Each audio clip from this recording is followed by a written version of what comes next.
I don't think this man needs any introduction. Andrew Wiggins joins us. Andrew, I'll just ask real quick. You really couldn't be on social media this summer without seeing videos of you working out in the gym. How has this past summer been different for you, or has it been different than any other summer in terms of your approach? It's been different, on the positive side. Really just focused. Had a very consistent schedule, working out throughout the whole day. Sometimes 2-3 times a day, just getting at it, and being around a lot of different NBA players and working out with a really, really good trainer. And with that, we'll open it up for questions. Kyle Radke. Andrew, you talked about on the recent team trip that you're not a young player anymore. How do you kind of transfer some of that, the things you've learned over your career, and help out some of the new guys on the team? Just letting them know how it is. From the season, from the time management to, taking care of your body, to everything. The NBA is not an easy job. It's very difficult, and there's a lot of ways to manage it. Andrew, over here, you also worked out in California some this week. You're going back and forth with Russell Westbrook's trainer, et cetera. Can you explain what that's like, or was that different than things you'd done in the past? Is it different drills? Is it what? Pardon me? When you were out in California working out, what's that training like? Is it a lot of individual? Are you just playing with the best players in the NBA? What's it like? It was a lot of individual, but there'd be times where I was working out with other players. I feel like that's good because you can learn, because every player is different. You might see them do something that you don't do, and you can ask, like, how do you do that? What way do you do it? How do you set it up? So just learning. Jace Frederick, Pioneer Press. Andrew, Ryan's talked a lot about how this summer you played a big role in kind of sparking those team activities and helping build team chemistry. Why was it so important for you to be active in that process and make sure that was something the team got going? Because we have a whole new team. We might have 3-4 people back from last year, but everyone else is new. So just starting the year off fresh and trying to get a head start. I feel like a lot of teams weren't together in the summer, or even a couple weeks before training camp, we got together. We went to Bahamas, and then after Bahamas, we're here, working out and getting to know one another and how we want to play. So I feel like it's a positive for us. John Krasinski from The Athletic. Andrew, at the end of last season, you kind of said, as you looked back, it wasn't your best year. How did you reflect on things once the dust settled, and how did that motivate you or change any of your approach going into this summer? You learn from it. And it's nothing but motivation. You go into the summer knowing that you got to work, and people are gonna doubt you.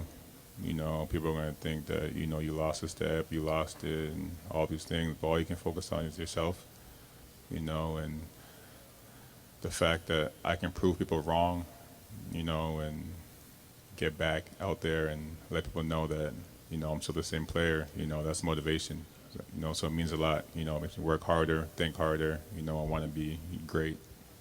You've always shut a lot of that criticism out, or not really let that get to you. Did it get to you in a different way this time around, or? Not. I never take it in a negative way. Everything I look at is always positive. Because people will critique you a lot of the time because they think you can do better. So I use that as motivation to be like, yep, you guys are right, I got to do better. So I'm going to keep growing, keep learning, and keep adding to my game.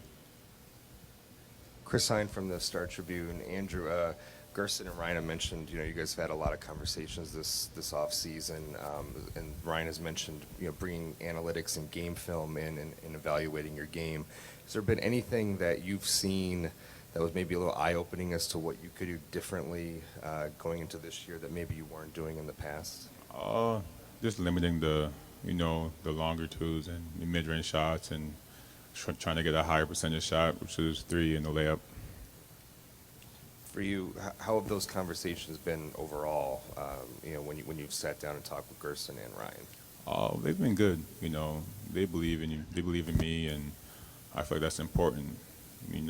Because that gives me confidence. When you're head coach and people in the front office are telling you like they believe in you, this is your year, and all this stuff, that gives me confidence. And makes me believe that this is my year.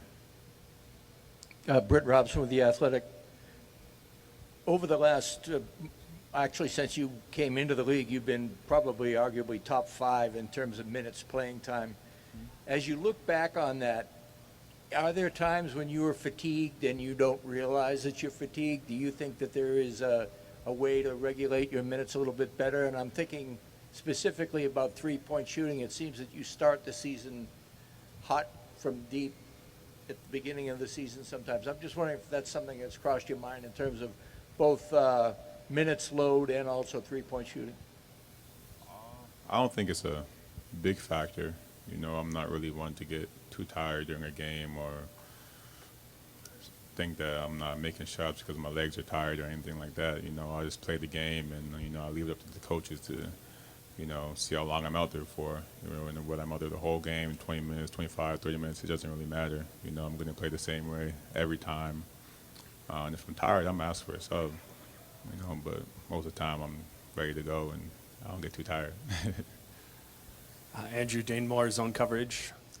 Last year, a lot of things began changing with the whole team's defense. And Ryan was just talking about how that's kind of a point of emphasis here in training camp. How do you kind of assess how the defense kind of waxed and waned last year? And then what do you think is going to change as a team defensively this year? Oh, last year we were up and down a lot. You know, sometimes we'd be, wow, we played great defense tonight. The next game, we don't know what happened. You know, so I feel like this year is going to be more of a year where we try to be more consistent, you know, more hands-on, more consistent, and, you know, try to limit, you know, the good shots, the three-point shots, and the easy shots that their team gets. Kyle? Andrew, what was different about the offseason for the team than it was in previous off seasons? There was a lot of changes. You know, there was a lot of changes for the better, though. And I feel like later at the end of the offseason, that's when the team got together, you know, and got to know each other, like I said. And a lot of people were back in Minnesota earlier than usual, you know, years ago or a couple years ago. But not every year I've been in the league, really. I would see a lot of guys at training camp. That's when the whole team would show up. But this year was more special. You know, we had a lot of guys, vets, everybody show up weeks before training camp even started or media day or anything. So I feel like that means a lot.